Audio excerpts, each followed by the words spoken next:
At my parents' anniversary, they revealed a custom-painted family tree. It had 111 names, except me. My name is Nina Dobrev. I'm 34 years old, currently living in a quiet mid-century apartment in Mission Hills. San Diego.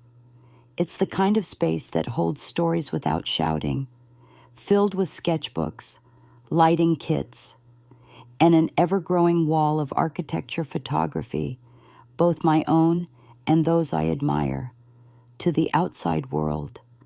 I'm a design lecturer and a freelance visual consultant specializing in sustainable urban aesthetics to my family. I'm the one who walked away, not in defiance, in survival. I was born into a dynasty, my parents. Evelyn and Gerald Carraway founded Carraway Group in the early 1980s and grew it into one of the top 5 infrastructure and real estate firms on the West Coast. Think hospitals, commercial campuses, green-certified high-rises, all bearing the subtle C logo in gold-etched signage. Growing up, our world revolved around site visits, gala fundraisers, and power breakfasts. My sister Ava, 2 years older, slipped into this life like it was tailored to her. She was articulate, competitive, and charming in a way that never felt accidental. I was quieter, more observant, less inclined to close anything, more drawn to documenting everything.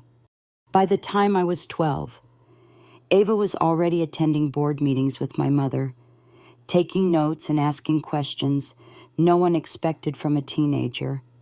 Meanwhile, I spent hours on the roof with a second-hand Nikon, photographing shadows on steel beams or abandoned warehouses caught in sunset light.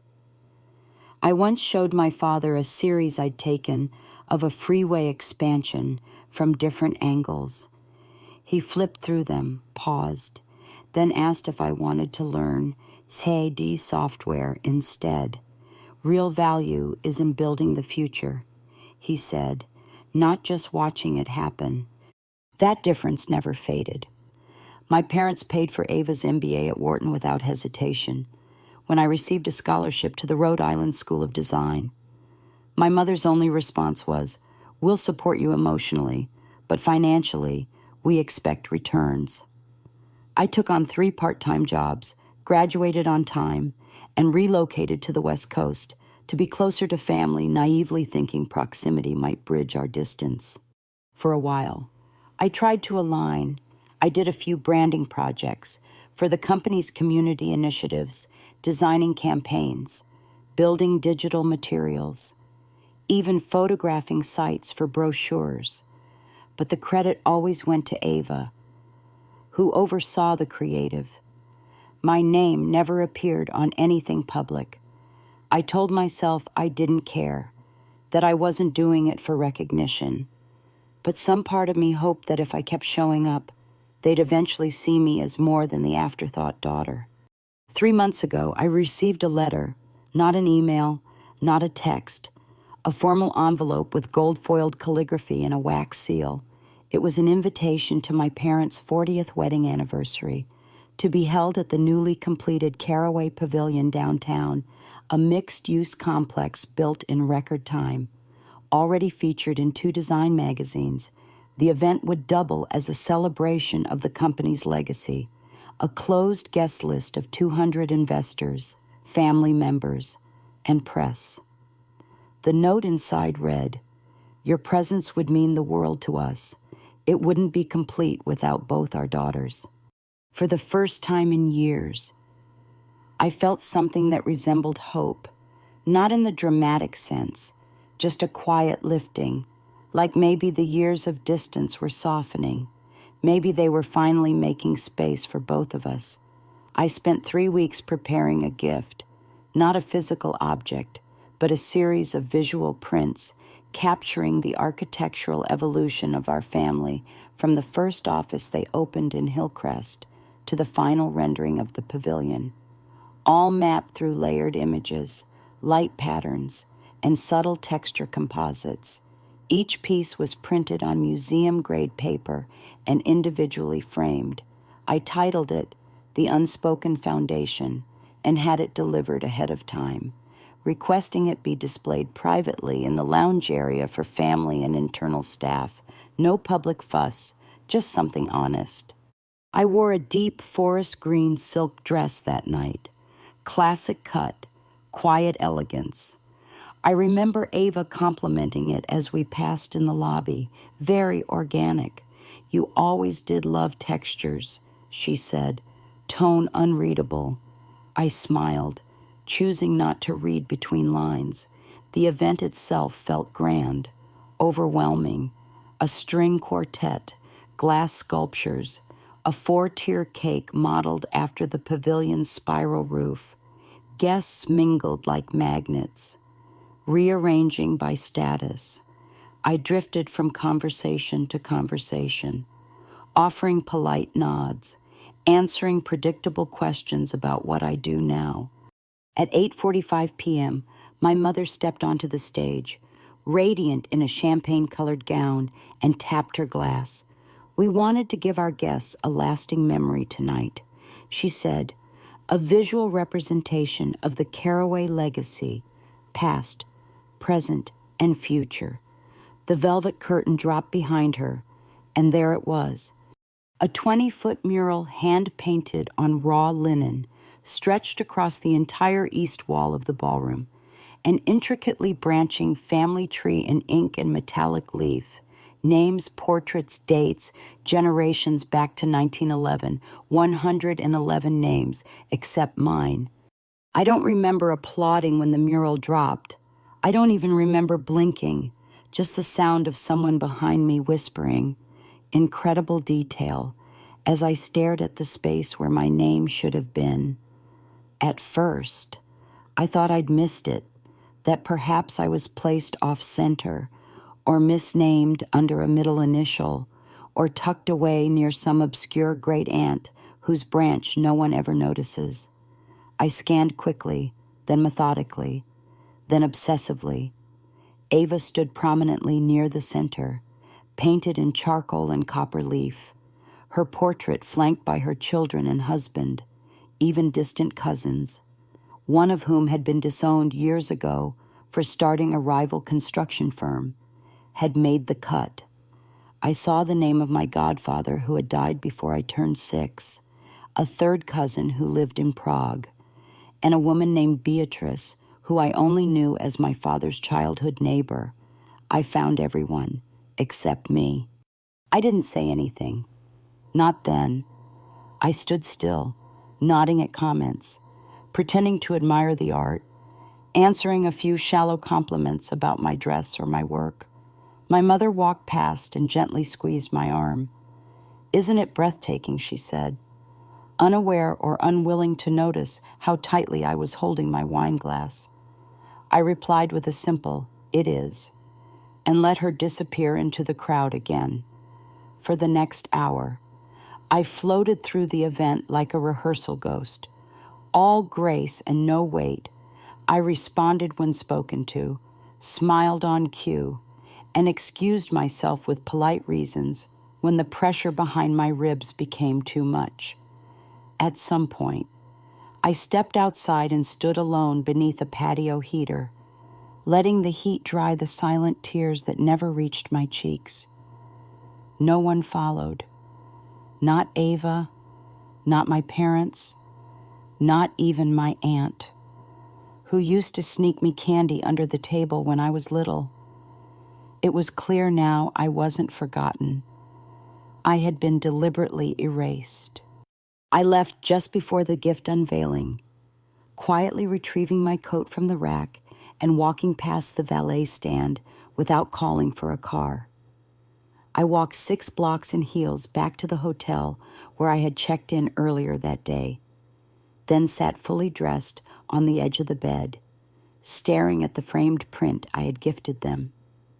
I had titled it The Unspoken Foundation because I wanted to remind them that not all contributions are visible in blueprints and spreadsheets, that behind every legacy is someone who noticed the cracks before they formed. Now, it felt naive, foolish, even, as if I had offered them the last piece of myself and watched them toss it in the corner without reading the card. I didn't cry. I didn't throw anything. I just sat, listening to the distant hum of streetcars outside and wondering how many times someone has to prove their worth before it counts. The next morning, I flew back to San Diego and didn't speak to anyone for 4 days. I ignored texts from colleagues, silenced my phone when Damien called, and canceled a panel I was scheduled to speak on. I wasn't angry at the world. I was simply out of language. Then, on the 5th day, while reorganizing my office, I came across a project folder I had long forgotten. It was from a campaign I had designed 6 years earlier for Caraway's Public Green Space Initiative. They had needed visuals for a series of mixed-use projects that would be marketed as eco-friendly and community-integrated. I had created every slide in the deck, curated the entire visual strategy, and shot all the images myself over 2 weekends with no assistant. When the press release came out, Ava was credited as creative director of Caraway Vision. At the time, I brushed it off, told myself it didn't matter, but that morning, standing in front of the archived print proofs, I felt something shift. Not anger, not revenge, just a clean line of clarity forming between what I had done and what they had taken. It wasn't just that I was omitted from the tree. It was that they had used my work to build their legacy while denying me any place in it. I spent the rest of that day pulling up old files, archived folders, backup drives, emails, metadata, time-stamped renders. Years of projects came back to life on my screen. Not all were linked to Caraway, but enough were, enough to show a pattern. I wasn't looking to prove anything yet. I just needed to see for myself what I had contributed. I needed to remember that I wasn't some invisible detour. I was part of the foundation. I was part of the story, whether they wanted to admit it or not. That night, I answered Damien's missed call.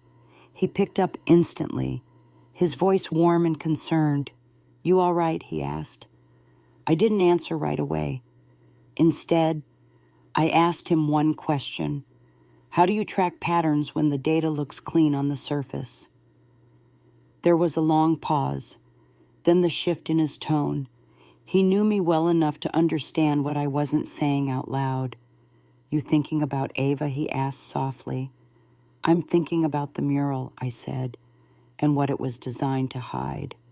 Damien came by the next morning with 2 coffees, a small notebook, and the quiet understanding of someone who had seen me unravel and rebuild before.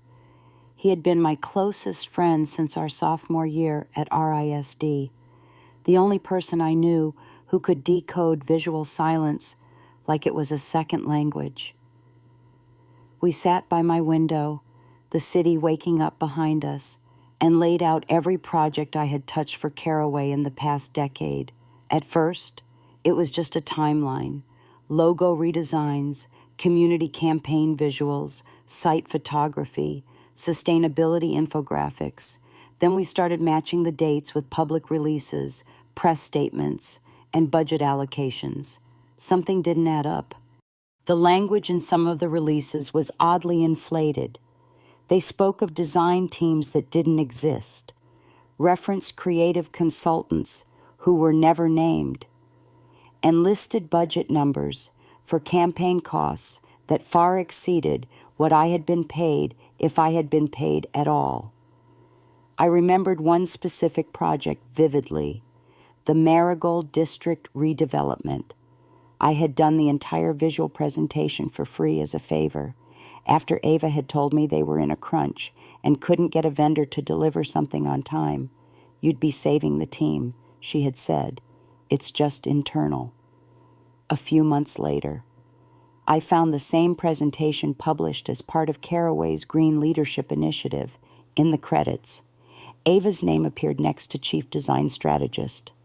I pulled up the invoice folder Damien had helped me archive years ago. There was no invoice for Marigold, nothing submitted. Because I had trusted her, trusted that it was a one-time ask, trusted that my work would never be used against me. But when we looked closer at the files surrounding that project, city permits, grant approvals, and charitable subsidies tied to the visual campaign, something else emerged.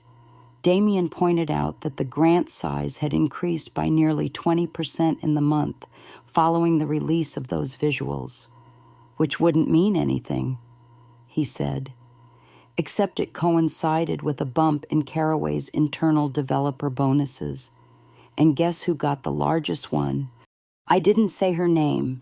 I just stared at the spreadsheet Damien had pulled from public records and cross-referenced with archived LinkedIn data. Ava had listed herself as lead innovator on community aesthetic strategy. I clicked through her portfolio page on the company site. There were images I had taken, design prototypes I had built, even copy I remembered writing, reworded, relabeled, but unmistakably mine. It wasn't just personal anymore. This was patterned. By noon, I had filled 2 notebooks with cross-references, project details, and names of people who had received credit in my place. Damien suggested we loop in someone with financial expertise, someone who could track deeper. I remembered a friend from grad school who had pivoted into forensic auditing. I hadn't spoken to her in years, but I messaged anyway. By evening, she had replied, "If it involves Caraway Group, I'm in, no questions asked." The next few days blurred into one long stretch of evidence gathering. I requested city filings, compared archived articles, reached out to a few design interns who had worked under Ava, and remembered receiving pre-built decks from someone named N. I stopped sleeping more than 4 hours at a time, driven not by anger, but by precision. I wanted to be sure. If I was going to speak, it couldn't be speculative. It had to be irrefutable. What we discovered was far beyond what I had expected. Ava wasn't just taking credit. She had been quietly rerouting a portion of design and sustainability budgets into an external consultancy, one registered under a shell company, which she also controlled. On paper, it looked clean. It looked like Caraway was outsourcing to meet deadlines. But the payments were inflated. The firm had no digital presence, and the contact listed matched an old phone number I remembered Ava using during college. She had built a second pipeline, using projects like mine to qualify for community grants, then pocketing the overage under the guise of vendor payments. Damien sat back after reviewing one of the ledgers and said, "This isn't just ego anymore. This is fraud, quiet, calculated, and dressed up in language no one questions because it sounds ethical." I didn't reply. I just closed my laptop and stared out the window. The same firm that had told me I didn't fit their future had built part of their empire using the work I was told didn't matter. I had spent years thinking I was the one who had walked away. But looking at the files in front of me, I realized I had been pushed, not by accident, not by omission, but by design. I didn't decide right away what I was going to do. The first instinct was silence, which had always been my default. Stay quiet, keep the peace, let the structure stand. But something in me had shifted, not out of revenge, but from clarity. For the first time in years, I saw the entire shape of the thing I had been orbiting. Not just a family business, not just a legacy, but a machine that had used my labor, my loyalty, and my silence to keep turning. And I wasn't just outside it. I had been inside it the whole time, without credit, without recognition, without a single name etched into the mural. Damien suggested going public, a press piece, maybe an expose in one of the design ethics journals. My friend from grad school, now deep into tracing Ava's transactions, leaned toward a formal complaint with the state's Small Business Grant Committee. Both options felt justified. Both would make a statement. But I wasn't interested in noise. I didn't want to burn the house down. I wanted them to look me in the eye and see what they had done. I wanted them to face it quietly, completely, without spinning the story in their favor. So I began building something, not a scandal, a file, a single, clean, time-stamped, visual narrative that laid out the evidence as it was dates, credits, invoices, grants, rerouted budgets, shell companies, photos of my original design drafts matched with public-facing campaigns attributed to Ava. No commentary, no embellishment, just facts, placed side by side with the same precision I used in every design I had ever touched. I wasn't trying to shame anyone. I was documenting what had happened, the same way I would document decay in a historic building before renovation. Truth first, restoration later. It took me 9 days. I worked through nights, cross-checked every detail, and even consulted a legal friend to ensure nothing could be called slander at the end of it. I had a 23-page PDF and a private video recording of me walking through the data in a calm, clear voice. I didn't cry once. I didn't raise my tone, just presented what I had found, explained how the work had been used, how the financial trail unfolded, and how it connected to Ava directly. There was one moment I hesitated when I reached the part about my father's signature on a payment approval form. The document didn't prove he knew, but it didn't protect him either. I left that section in, not because I wanted to implicate him, but because I refused to protect anyone from the truth anymore. On the 10th day, I sent it, not to the media, not to the public, just to 5 people, my parents, 2 senior board members of Caraway Group, and 1 investor I knew had grown increasingly wary of Ava's recent spending patterns. I didn't attach a message, just the file, the video link, and my name. Then I turned off my phone. I spent that afternoon in the conservatory at Balboa Park, surrounded by orchids and ferns and quiet older couples who spoke in hushed tones. I watched light fall through the iron frame glass above and wondered what they were thinking as they opened that email, whether they were shocked, whether they knew all along and had convinced themselves it wasn't a problem, whether Ava would deny it, whether my mother would say I was being emotional or dramatic or bitter. I didn't know. But for the first time, I didn't care. I had told the truth, and they would have to sit with it. The first response came that evening, not from my parents, not from Ava, from the investor, a simple reply, understood, thank you for the clarity. The next morning, I received a voicemail from one of the board members. His tone was tense, clipped. We'll be looking into this immediately. We appreciate your documentation. Please expect further contact from our legal department. Still nothing from my family. That night, I walked through Little Italy, letting the rhythm of the street carry me past shops and restaurants I used to love. I sat by the water and thought about the mural. I wondered if anyone had noticed my absence that night. I wondered if Ava had smiled when the curtain dropped, fully aware that I wasn't there, and proud of that fact.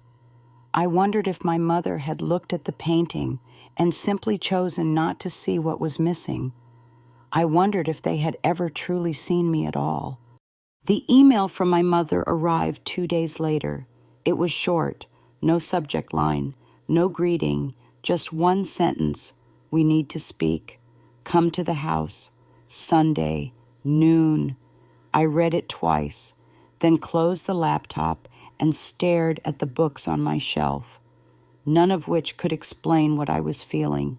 Not quite fear, not satisfaction either, just the recognition that something I had started in silence was about to become very loud.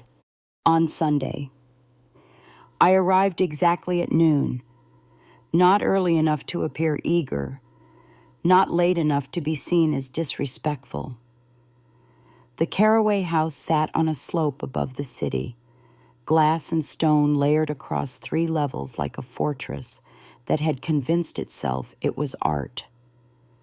My father built it during what he called his architectural phase, though a real architect had done the actual work. The gate opened without a word. No one greeted me at the door. I let myself in and found the house quiet, the kind of silence that's rehearsed, the kind that tastes like PR strategy and controlled panic. They were already seated in the formal dining room, not in the kitchen or on the patio or any space where people usually speak like family. My mother was at the head of the table, flanked by my father and Ava. All 3 looked more tired than usual.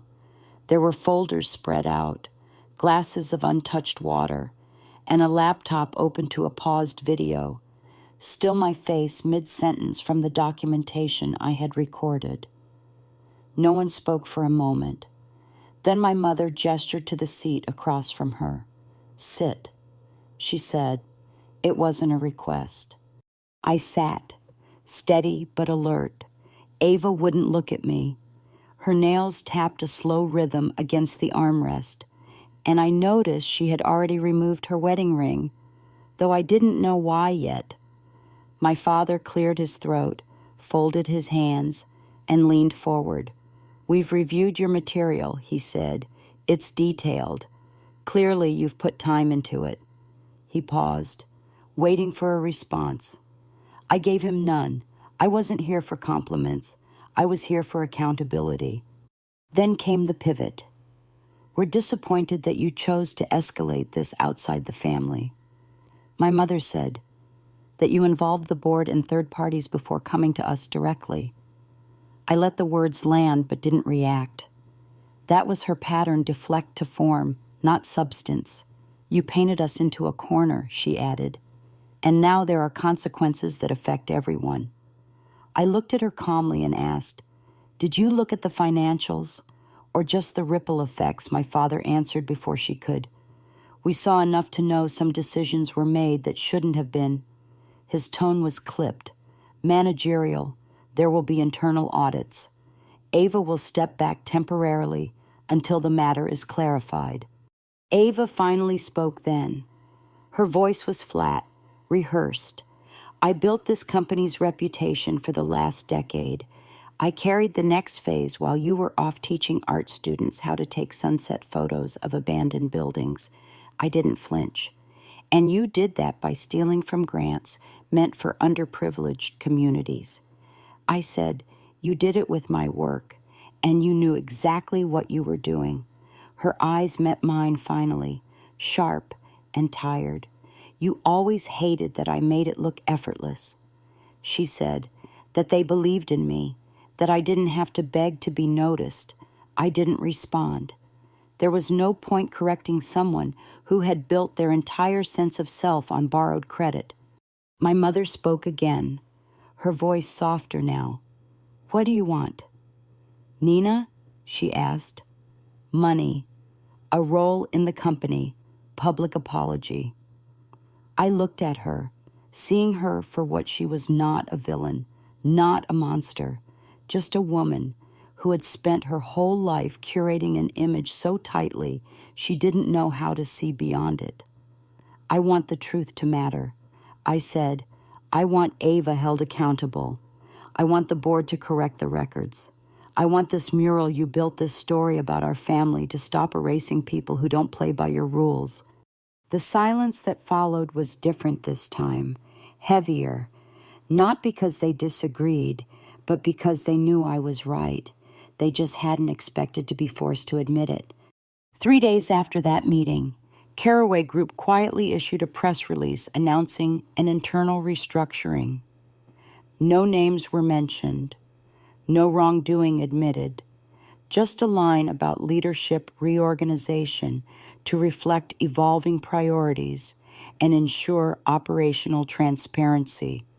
The language was polished, as expected, cold enough to protect the brand, vague enough to avoid headlines, but people inside the industry noticed. I received 2 emails that week from former colleagues, both saying some version of the same thing. We always knew something didn't add up. We just didn't think it would come from you. Ava's profile disappeared from the company website 2 days later. Not immediately, not dramatically. It just vanished, as if she'd never held a title at all. My father stepped in as interim executive director again, an awkward echo of 10 years ago when he had supposedly been easing into retirement. This time, he didn't give interviews. I assumed he was too busy holding the structure together from the inside, trying to keep the board from unraveling under the weight of what it had chosen not to see. I didn't ask for updates. I didn't check the stock price or follow the board minutes. I had done what I needed to do. What happened next wasn't mine to manage. Still, I couldn't deny the silence in my own life felt different. Not empty, just open. The apartment no longer felt like a bunker. My mornings came without the dull ache of unfinished sentences. I returned to the studio slowly, 1 hour at a time, sometimes just to sit in the light and breathe. The first photo I took after the fallout wasn't of a skyline or a structure. It was a shot of my own hand resting on an unfinished canvas, the frame cut just above the wrist. It looked like someone about to begin. A week later, my mother called. The first thing she said was, "I don't know what to say to you." I told her that was a good place to start. She asked if we could meet, somewhere neutral. I chose the sculpture garden at the university. She arrived exactly 10 minutes late, as always, dressed in a tailored coat that suggested control, though her hands fidgeted when she thought I wasn't looking. We walked without speaking for a while, letting the rustle of wind in the trees carry the weight of what hadn't yet been said. When she finally spoke, it wasn't an apology, it was a confession. "I saw your name on that family tree when they unveiled it," she said. Or rather, I saw the space where it should have been, and I did nothing. I nodded once, not to forgive, just to acknowledge. She continued before I could speak. "I thought you'd be hurt, but I told myself you were strong, that you didn't need public symbols, that you'd understand." Her voice faltered there, but it wasn't about understanding, was it? It was about being seen. I didn't answer right away. There wasn't a simple response. After a moment, I said, "All I ever wanted was to matter, not more than Ava. Just enough." She looked down, nodded slowly, and whispered, "I see that now." We sat on a low bench beneath a copper statue I had walked past 100 times without noticing. I asked her if she'd seen the gallery files I had sent last year, the ones from the community project I did with underserved neighborhoods. She said no. I believed her. Then she asked if I wanted to come back into the company, now that Ava was gone. I looked at her, steady and quiet, and said, "I didn't leave because I wasn't welcome. I left because I wasn't respected. That hasn't changed just because someone else fell." She didn't argue, she didn't push. She just nodded and sat still. For the first time in my adult life, I saw my mother without the company layered on top of her, not a CEO, not a strategist, just a woman who had built a house of mirrors and couldn't find her way out. Before we left, she pulled something from her purse. It was a photo me, age 7, holding a disposable camera with both hands and smiling like I had just found the secret to light. "Your father found this last week." She said, "It was in a file labeled miscellaneous. I thought you should have it." I held the photo for a long time, then folded it carefully into my coat pocket without a word. That night, I placed it next to my desk, not to remember who I was, but to remind myself of how long I had been trying to be seen. A week after that conversation with my mother, I received a formal letter from Caraway's board of directors. It was concise, dressed in neutral legal language, offering an advisory position on their creative sustainability panel, a newly created body meant to rebuild public trust and add transparency to their green initiatives. The offer came with generous compensation, full voting rights, and an optional clause to expand the role into executive territory if I ever wanted it. I read the letter 3 times, printed it once, then let it sit on my kitchen counter for days without touching it again. Damien came over that weekend and saw it while pouring coffee. "Looks like they finally read your resume," he said dryly. I smiled, but didn't respond. He knew what I was thinking. I hadn't done this to get back in. That offer wasn't a door opening. It was a test, a careful move by a board that had watched what I built in silence and now realized it carried weight. They didn't want to fight. They wanted optics. They wanted to say, "Look, we made it right," without ever saying, "We were wrong." I never replied to the letter. Instead, I spent the next month finishing a body of work I hadn't even meant to start. It began with old sketches I had made during the early days of the investigation, notes scribbled in margins, diagrams of broken process chains, thumbnails of vacant public plazas. Over time, they had turned into pieces, not literal photographs, not blueprints either, something in between, a visual essay on absence, on invisible labor, on who gets credited and who gets cropped out. I titled it "The Edge of the Frame." My university offered me a solo exhibition before I could even ask. One of the curators had seen the early drafts and said the theme was timely, powerful, unflinching. I didn't tell her it had come from a place far older than the scandal. I didn't tell her it had started long before Ava or the mural or the press release. It had started in small moments, being left off an invitation, being introduced as the creative one in a tone that made it sound like a child's phase, being asked to photograph family events without ever appearing in the frame. The show opened on a rainy Friday in March. I didn't expect many people. My work was never loud. It didn't perform. It whispered. It waited. But the room filled slowly, then fully. Strangers stared at walls where the silence had been printed in matte black and muted earth tones. There were no faces, just traces, shadows of structures, maps of omission, labels that said things like designed by N or uncredited, unpaid, unseen. No one had to ask who N was. The initials were enough. At the far end of the gallery, I placed a single light box with a photo my mother had given me, the one of me as a child, holding that disposable camera. I didn't edit it. I didn't frame it. I just enlarged it to its real scale, placed it behind glass, and added one line of text beneath. This is where the story actually began. Toward the end of the evening, a woman in a navy pantsuit approached me. She looked vaguely familiar, and it took a moment before I placed her. She was one of the investors who had been copied on my original evidence file. "I wanted to thank you," she said, her voice steady but kind, "not just for what you exposed, but for the way you did it. Quiet, clean, exact." I nodded, unsure how to respond. Then she added something that stayed with me.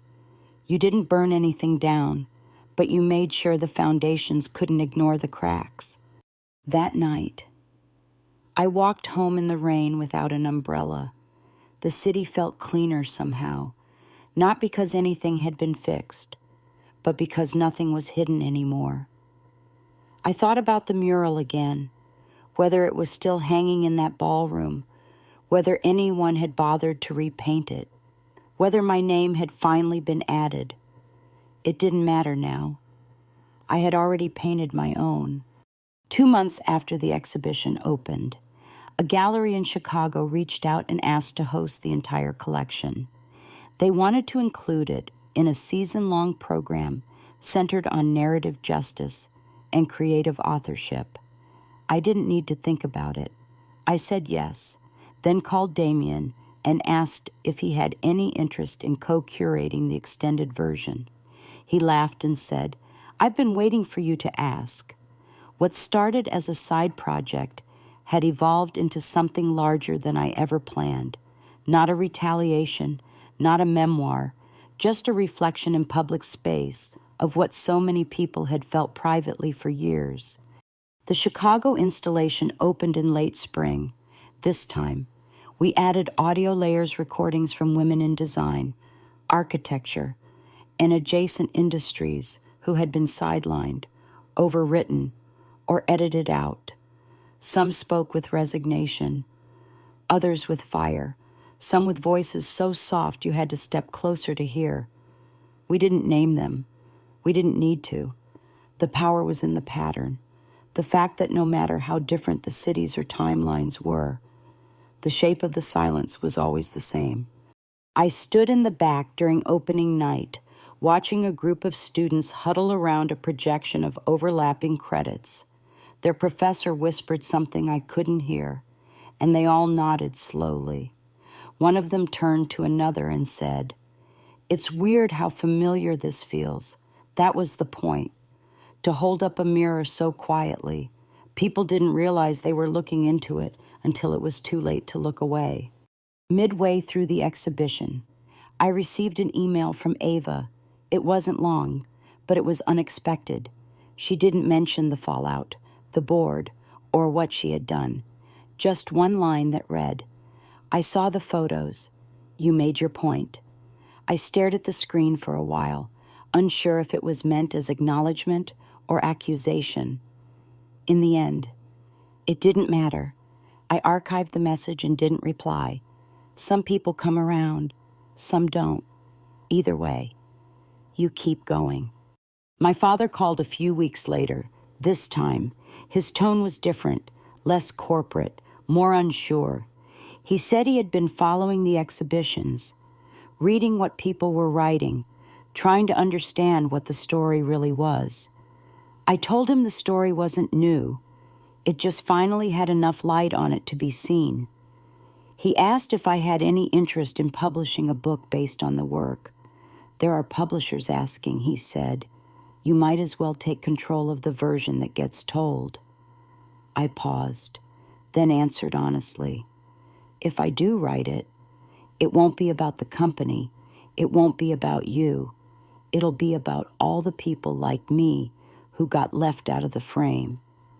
There was a long silence before he said, "Maybe that's exactly what it needs to be." I didn't know if that was growth or strategy, but I let it land as a small step either way. In July, my mother flew to San Diego alone. She didn't stay at the family house or reach out ahead of time. I found her sitting on a bench near my apartment one morning, holding a small box. She looked older than I remembered, not because of age, but because she finally looked tired in a human way, not a corporate one. She handed me the box without speaking. Inside was a miniature replica of the family tree mural, the same one from the anniversary night, but redone on paper in watercolor. Every name was hand-lettered, and this time, mine was there centered, equal in scale and shade, no asterisks, no omissions. I looked at her and waited. She said nothing for a moment, then finally spoke. It's not to fix anything, just to admit we got it wrong. I didn't know what to say, so I nodded, closed the box, and told her she could come upstairs if she wanted to see the new pieces I was working on. She followed me without hesitation. That afternoon, we stood in front of a large canvas I had just begun, layers of unfinished shapes, muted colors, and faint lines waiting to be built upon.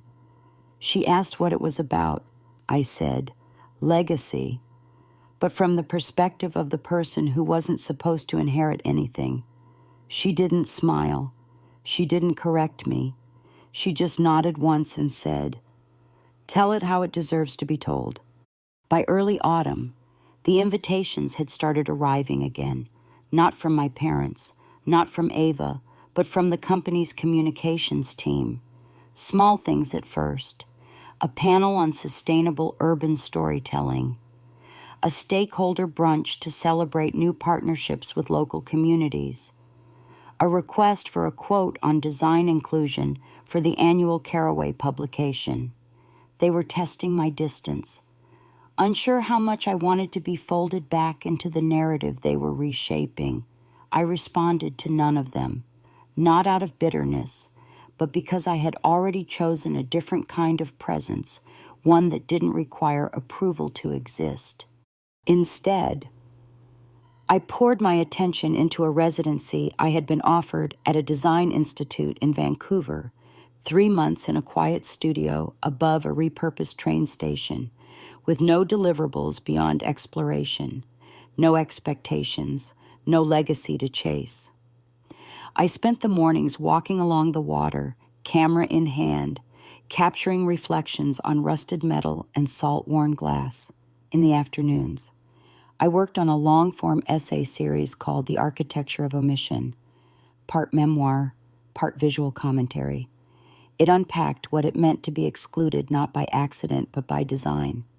In that space, far from San Diego and all the invisible ties that had shaped me for so long, I began to see the past more clearly, not as a wound, but as a structure I had walked through, studied from every angle, and eventually learned to step outside of. I didn't need to destroy it. I just needed to stop trying to live inside it. One day near the end of the residency, I received a handwritten letter forwarded through the university office. The envelope had no return address, but the handwriting was unmistakably my father's. Inside was a single sheet of thick paper with careful lines that read, "The mural is coming down. We're commissioning a new one. You're not just included this time. You're the root." I stared at the page for a long time, not because I was moved, but because I knew how much it must have cost him to write that sentence, not financially, but personally, for a man who had always defined strength by silence. That line was a kind of reckoning. I didn't respond. There was nothing left to negotiate, nothing to fix. Some symbols don't need to be repainted. They need to be retired. After the residency, I returned home briefly before starting the next chapter.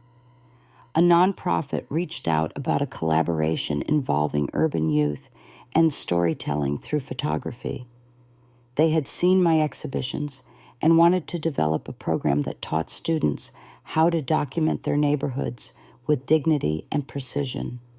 I agreed immediately, not because it was a chance to lead something, but because it was the first invitation in years that didn't come attached to an old version of who I used to be. On the first day of the program, one of the students, a girl with quiet eyes and calloused hands, asked me if I had ever been in a room where everyone acted like you didn't exist. I nodded and said yes. She didn't ask me to explain.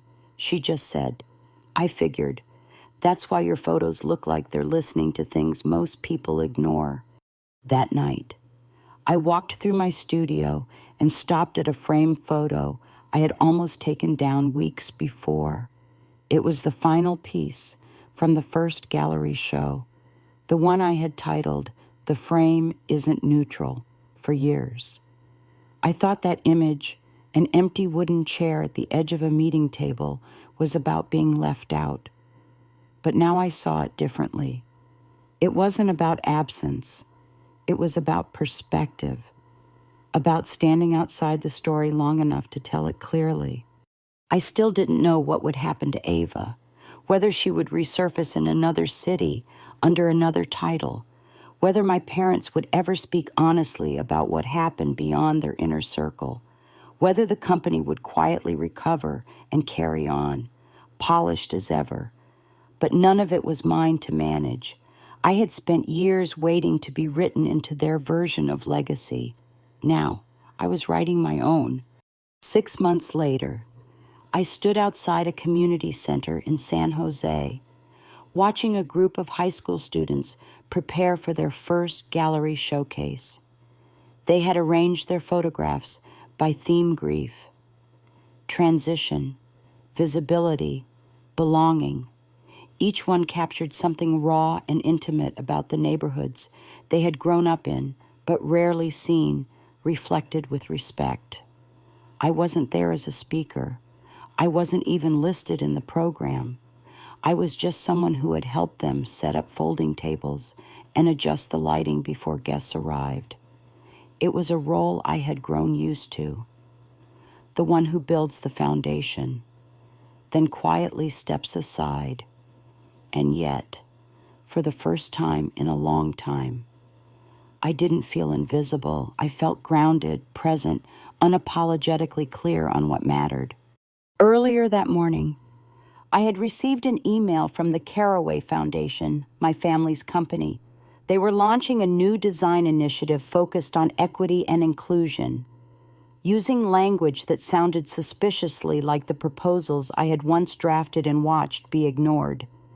They wanted to name it after my grandfather, a man who had never once spoken to me directly about my work.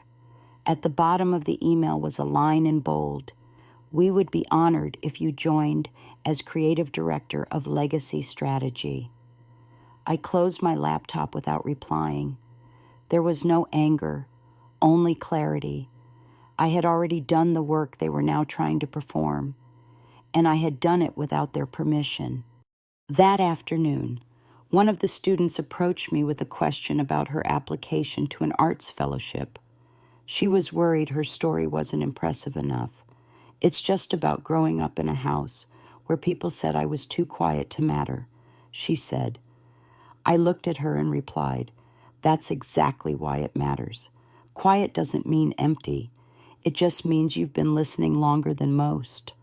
She nodded, and I could tell she understood.